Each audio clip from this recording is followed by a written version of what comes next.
All right, tonight is night 4 of Hanukkah, and Hanukkah is Hebrew for Dedication.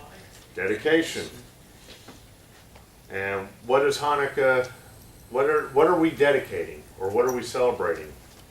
We are celebrating the rededication of the temple, the second temple that was defiled and that was attacked by the Seleucids. We are celebrating the fact that the temple menorah stayed lit for 8 days with no oil. We are celebrating the victory of a ragtag militia that defeated one of the most strongest armies in the known world at that time. And some things I want us to focus on is, and I've been hearing this all week, well, I don't understand why you're celebrating Hanukkah because you're a believer. That's a Jewish holiday only. We're going to take a look at that to see if that's true. We're going to see if Hanukkah is mentioned not only in the New Testament, but if it's even spoken about in the Old Testament, even though the event didn't happen in the Old Testament. We're also going to see if it has anything to do with our futures. If Hanukkah has anything to do with our futures. And also, we are going to look at what did Yeshua do around this time of year? And did he have anything to do with Hanukkah? So the first place we're going to look at is Daniel. The book of Daniel, chapter 8.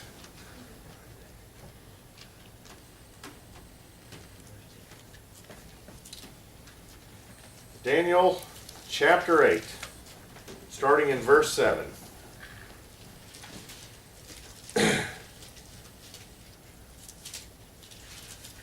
Now, I want to go ahead and clarify something before we start. Daniel uses imagery of animals in a lot of his prophetic writings.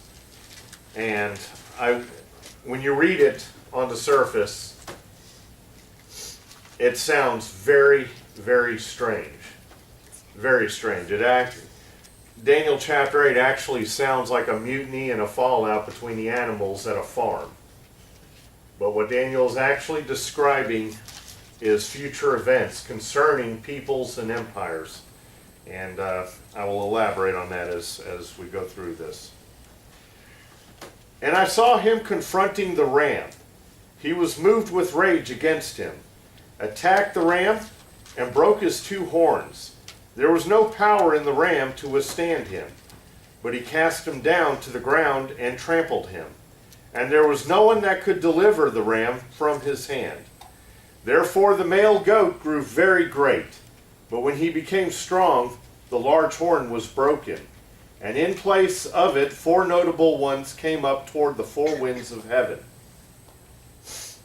And out of one of them came a little horn, which grew exceedingly great, toward the south, toward the east, and toward the glorious land. And it grew up to the host of heaven, and it cast down some of the host and some of the stars to the ground, and trampled them. He even exalted himself as high as the prince of the host. And by him the daily sacrifices were taken away, and the place of his sanctuary was cast down.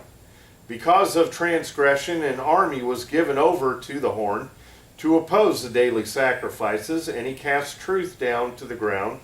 He did all this and prospered.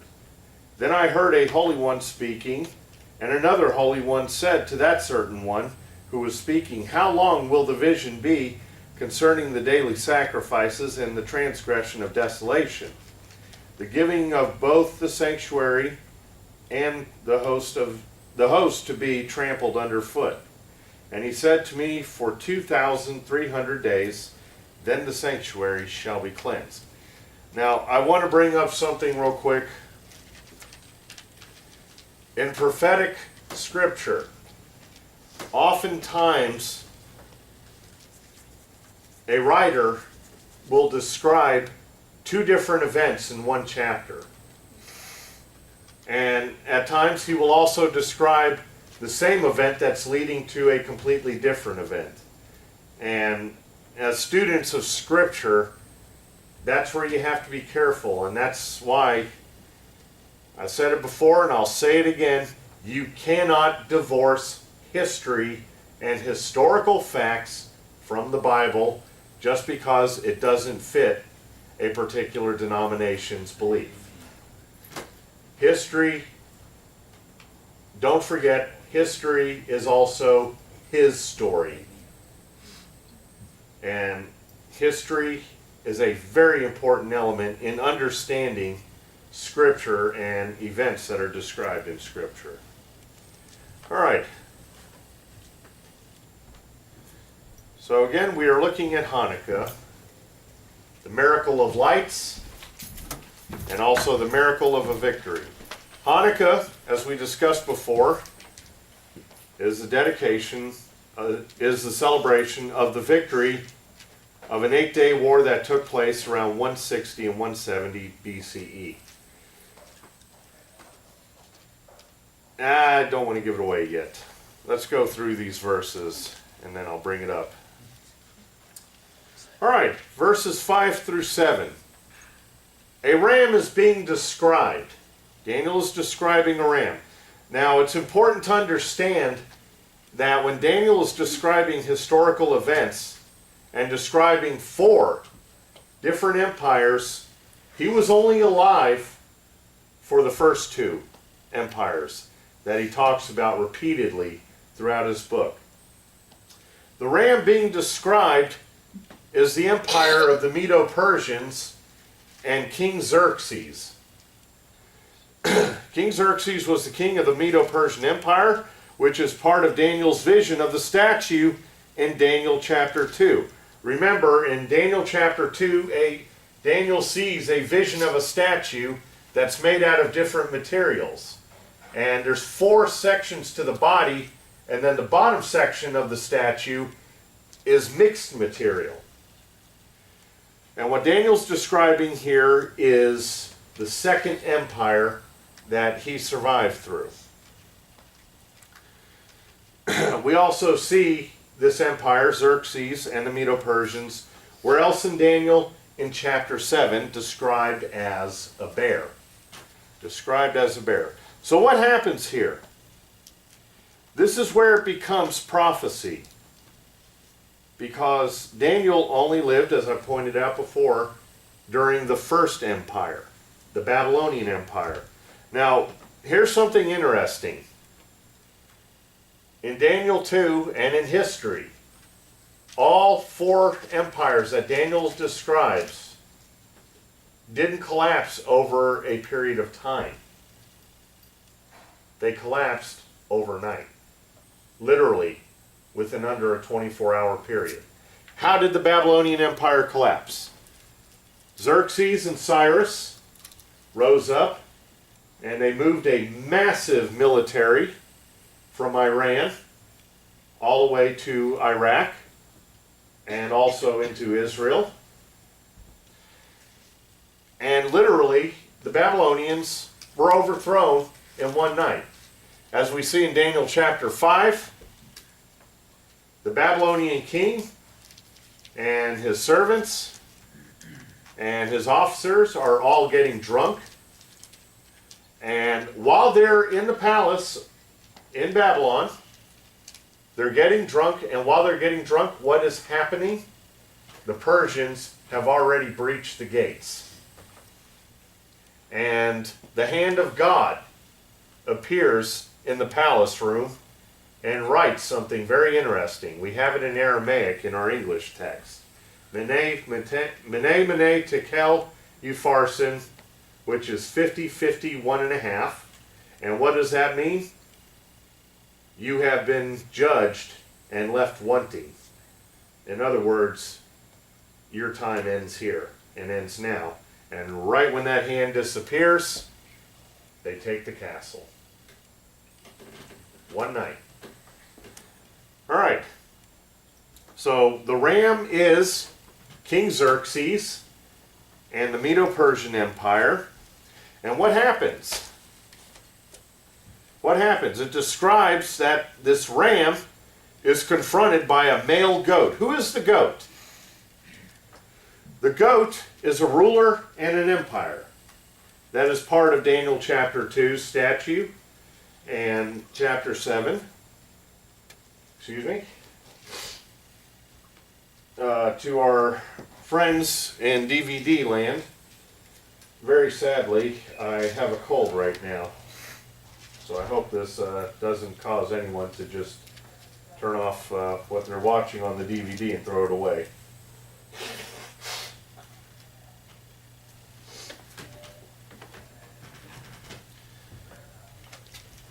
The goat is Alexander the Great. Alexander the Great. What did Alexander the Great do? Alexander the Great came along and literally overthrew the Medo-Persians in almost one day.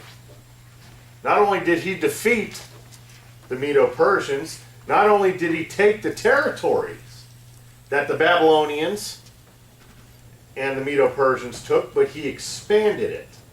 And he not only expanded it, but he also adapted it to the Greek culture and the Greek language. How do we know this? Because the Septuagint. What is the Septuagint? The Septuagint is the Greek version of the Old Testament. And how did the Hebrew Old Testament get into Greek? Alexander the Great went to 70 rabbis in Egypt, northern Egypt, assembled them and said, I want this wonderful book in my language. Very unfortunate, Alexander the Great didn't read it, otherwise he would have known what his fate would have been. So 70 rabbis translated the Tanakh into the Septuagint. And how else do we know it was 70 rabbis? Because the word Septuagint is Greek for 70. All right, verse 8. Therefore the male goat, let me try that again. Therefore the male goat grew very great, but when he became strong, the large horn was broken, and in place of it 4 notable ones came up toward the 4 winds of heaven.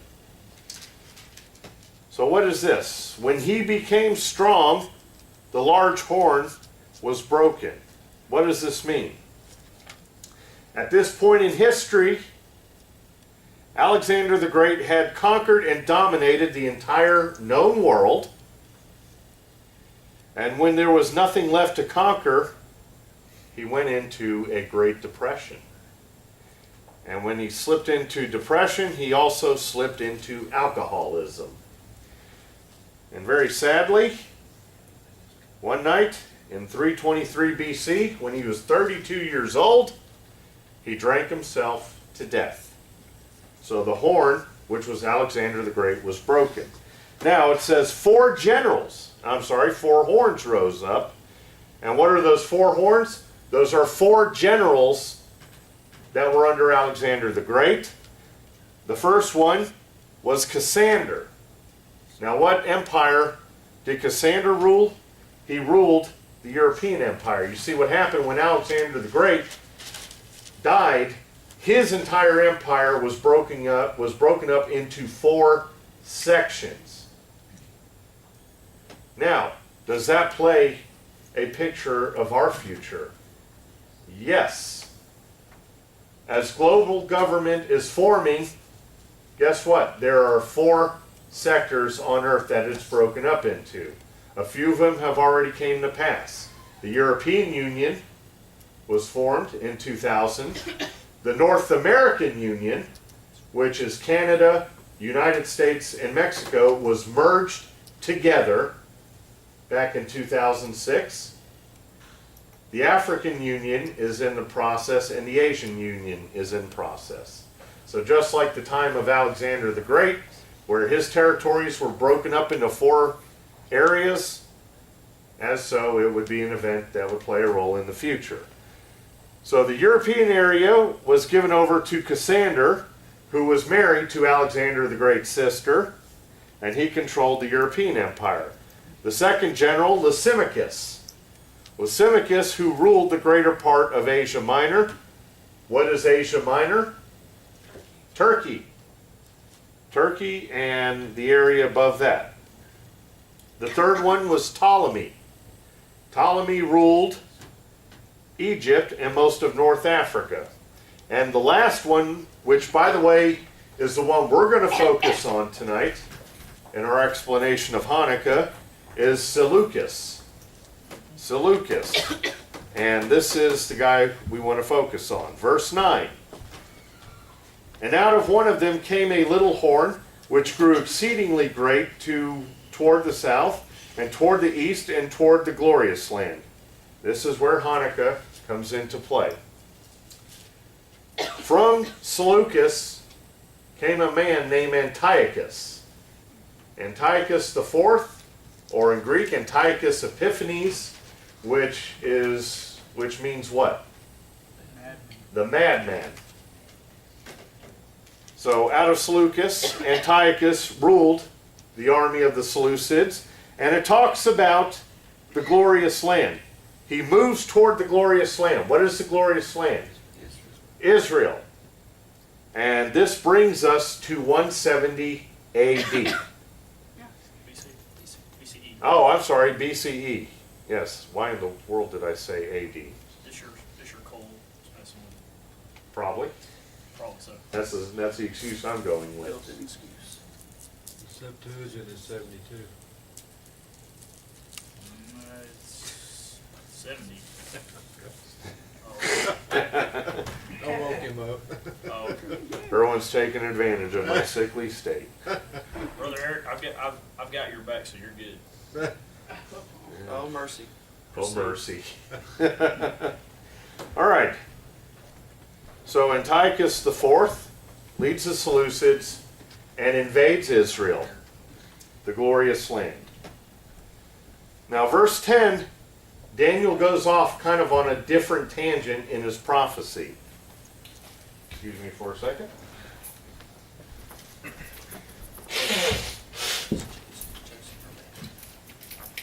My sinus medication is wearing off. Verse 10, and it grew up to the host of heaven, and it cast some of the host and some of the stars to the ground and trampled them. Now, what in the world is he talking about? Antiochus built a rocket ship back then, had some kind of alien technology, and there was a war in space? No. Remember what we discussed before. Prophetic language in the Old Testament sometimes will skip time periods and events verse by verse. In a couple verses, you're discussing one event, and in the next verse, it goes completely into a different direction. You see this pattern when you read Isaiah. You see this pattern when you read Ezekiel. You see this pattern when you read Joel and Zechariah. So what is he talking about here? The host of heaven being trampled down. Go to the book of Revelation.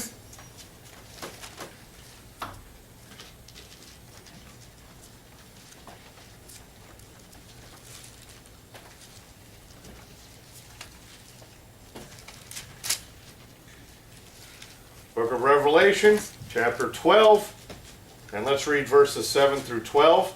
And war broke out where? Heaven. In heaven.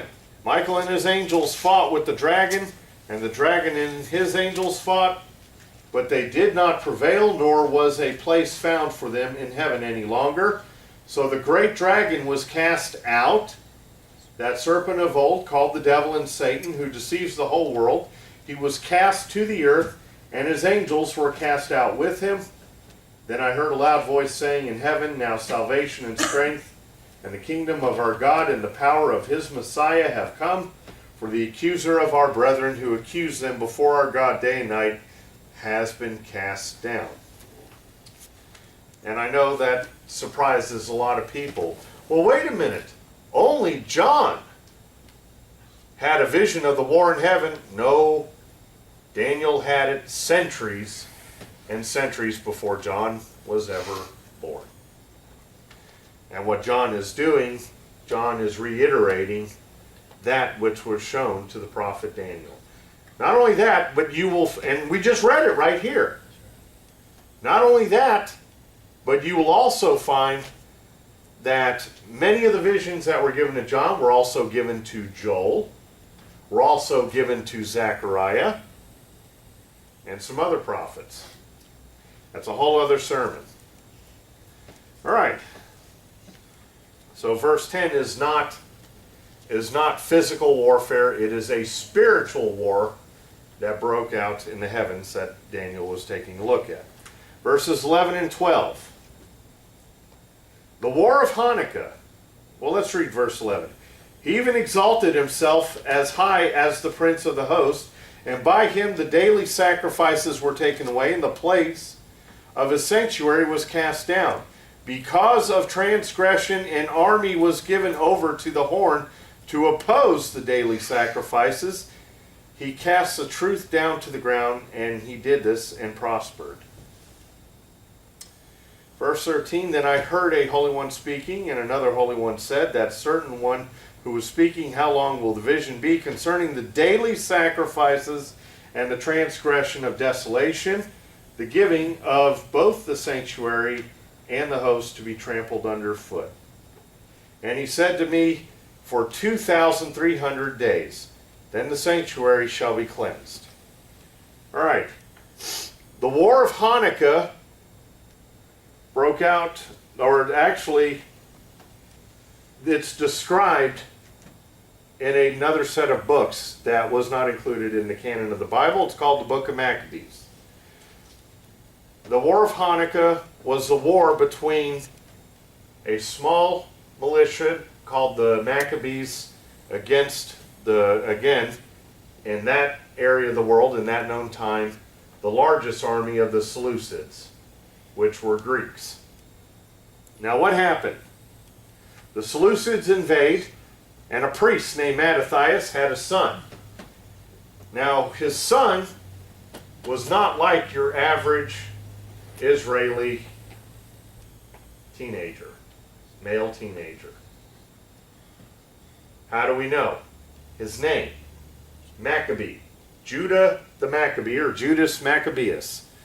What does the word Maccabee mean? The hammer. Why was Judah called the hammer? Because unlike most people in Israel in that time, in artwork and other literature from that period, Judah the Maccabee is described as about 6'2 to 6'4 and about 280 pounds of solid muscle with not an ounce of fat on him. Hammer time. That's right, hammer time. Kind of like Saul. Well, the artwork I've seen depicting Judah the Maccabee, the best way I could describe it in modern language, Arnold Schwarzenegger in the first Terminator movie. I want to pump you up. This was basically Judah the Maccabee, and this is why they called him the Hammer. God raises up Judah the Maccabee and a small band that gathered with him to go fight the largest army of that known time in that section of the world. Now, it talks about the temple, the sanctuary, is defiled. How is it defiled? Antiochus IV goes into the Kodesh HaKodeshim, which is Hebrew for the Holy of Holies. Excuse me.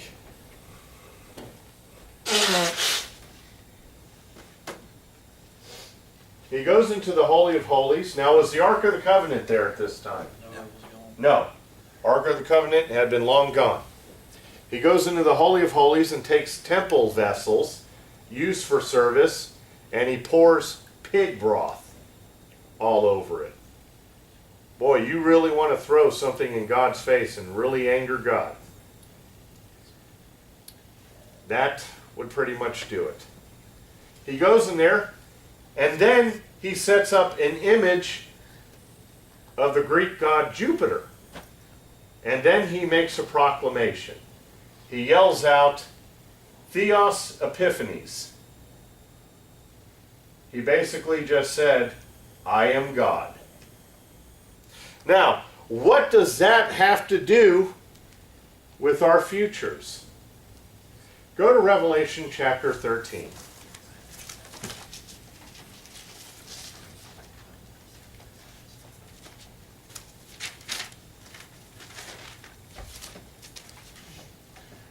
Revelation chapter 13, and we'll just take a quick look at verses 3 through 7. And let me know if you come across anything that sounds familiar. And I saw one of his heads as if it had been mortally wounded, and his deadly wound was healed. All the world marveled and followed the beast. So they worshipped the dragon who gave authority to the beast, and they worshipped the beast, saying, "Who is like the beast? Who is able to make war with him?" And he was given a mouth speaking